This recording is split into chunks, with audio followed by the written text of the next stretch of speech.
Today on Star King Media, we will talk about the Statue of Liberty. So let's dive in.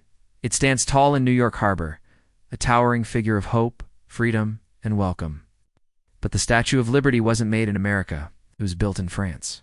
Shipped across the ocean in pieces and reassembled like a giant puzzle.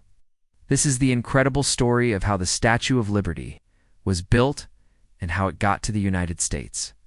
The idea began in the 1860s, when a French historian and politician named Édouard René de la Boulaye proposed a gift from the people of France to the United States, a monument to celebrate American independence and the shared values of liberty and democracy.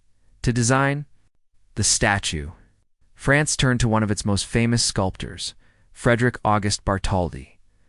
Bartholdi imagined a colossal figure, a woman representing liberty, wearing flowing robes, holding a torch in one hand and a tablet in the other.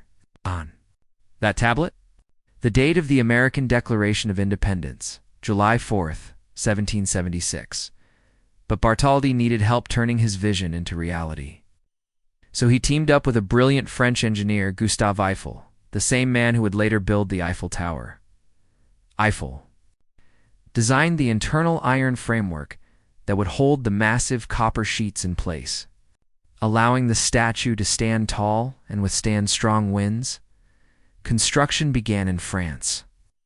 In 1875, the statue was built in sections.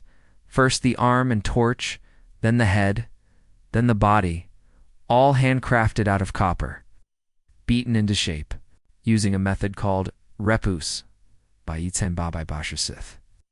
The statue was complete in Paris, but now came the real challenge: getting it to America. The entire statue was disassembled into 350 individual pieces and packed into 214 wooden crates. It was then shipped across the Atlantic Ocean aboard the French ship Isser in June 1885, when it arrived in New York. Thousands of people welcomed it like a celebrity. But there was one big problem. The pedestal wasn't finished yet. While France had paid for the statue, the United States was responsible for building the pedestal. But fundraising had been slow until Joseph Pulitzer, a newspaper publisher, launched a public campaign that raised over $100,000 from ordinary Americans. Finally, with the pedestal complete, the statue was reassembled on Liberty Island then, called Bedloe's Island. It took 4 months to rebuild it, and on October 28, 1886, the Statue of Liberty was officially unveiled. She stands 151 feet tall, or 305 feet from the ground to the tip of the torch, including the pedestal.